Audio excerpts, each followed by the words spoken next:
What's up, everybody? Welcome to BioS3 Raw TV. Today we're going to talk a little bit about the Carb Nite solution, which is a diet. I kept hearing about this. My girlfriend asked me about it. Oh, what do you know about this Carb Nite solution thing? Carb Nite, Carb Nite, Carb Nite. So what the frig is Carb Nite? So of course I wanted to look into it. So I looked into it, and it's this guy Kiefer, who created the carb backloading diet.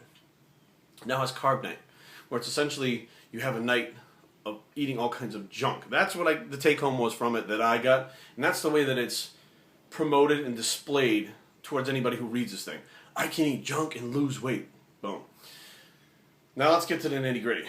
Kiefer didn't invent anything. He didn't invent shit. And we've already talked about this in other videos about there's nothing new in the last 15, 20 years or 10 years, I'm sorry. Maybe 20 years is some new stuff. 10 years. Other than supplements that are coming out that are getting better and better quality that can help you reach your goals. Diet-wise and training-wise, there's nothing new that's come out in the last 10 years.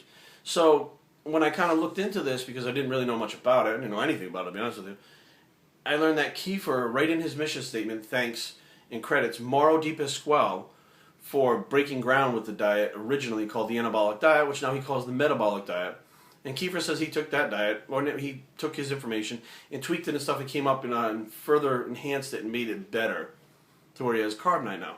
Now both diets are a ketogenic diet for a certain period of time where you then go into a carb up phase. Both diets allow you to eat junk, donuts, Doritos, pizza, whatever, grape juice, pixie sticks, whatever you want. Both diets are supposed to be a fat loss diet rather than a muscle building diet. And Kiefer starts out with a 10-day period where you have zero carb, where you go to 30 grams of carbs max. This is what you're probably getting in if you have your protein powders and stuff like that. And then he has the Carb Nite, where you carb up with all kinds of junk for the night. You eat. If you these girls are online are making lists and stuff of what they're gonna eat. And they all get together at somebody's house and they all eat like a big sorority party and gorge themselves for the night. And then they're supposed to start their diet again the next day. Well, Di Pasquale went on a 14-day stretch, and then he would have the weekends, the whole weekend he would take to carb up. Now his thing was he was a little more individual about it. It wasn't just okay, go eat. His thing was eat, but if you have more sugars, you're going to load faster than you would if you were having stuff like sweet potatoes and rice and stuff like that. So if you load too fast and you retain water and start to feel like a big bloated fat mess, stop and go back to the diet. You've already loaded, your body's not using it anymore. It's got enough. Continue back to the keto diet. So Kiefer then goes on to say that he took his thing goes from 10 days, then he wants to shorten the cycle with less days keto and then more days of the Carb Nite. Well, Di Pasquale's after that 14-day was a 7-day cycle. So you did 5 days of keto, 2 days of carbing up again. Again, Kiefer's not breaking any ground here. He's doing the same thing. And then, Di Pasquale even went as far as to have, and this is interesting because not a lot of people know this, because unless you join the Optimum Training Systems newsletter, which every month you get a newsletter from OTS, and they had the Big Beyond Belief, the Bulgarian Burst Training, Anabolic Diet, was that company with those series of books. You get this newsletter, and in the newsletter, Di Pasquale wrote about the midweek carb spike. So Wednesday, so you Monday and Tuesday you did keto. Wednesday at 12 o'clock noon to 1 o'clock, you tried to feed yourself 1,000 grams of carbs from any sources. So now this diet's looking pretty good. Your only diet Monday, Tuesday. Wednesday you get to gorge yourself for an hour, which pretty much satisfies you for the rest of Wednesday, the rest of Thursday. You stick it out Friday, then Saturday and Sunday you get to eat whatever you want again. And it's all donuts and grape juice and pixie sticks and Pop-Tarts or whatever the hell you want. And then you go back on the diet again on Monday.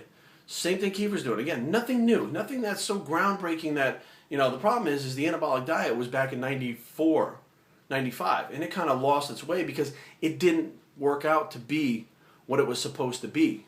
For competitors, which is what it was made for, it didn't work out so good.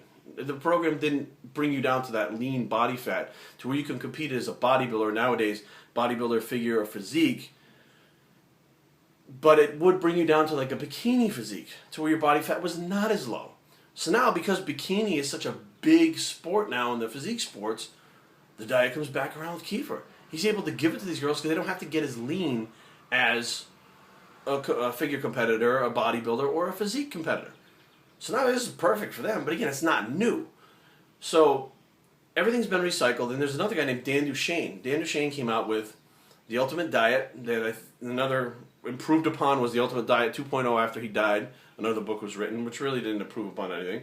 And he came out with Body Opus, which was the militant, hardcore diet for competitive bodybuilders. Now, Dan was kind of on left field a little bit. He kind of had his own way of doing things. He was very into the drug aspect of the sport. His diet was geared specifically for competitive bodybuilders on a national to professional level. Other than that, the average person probably couldn't deal with what he was asking you to do in a CKD, a cyclo-ketogenic diet.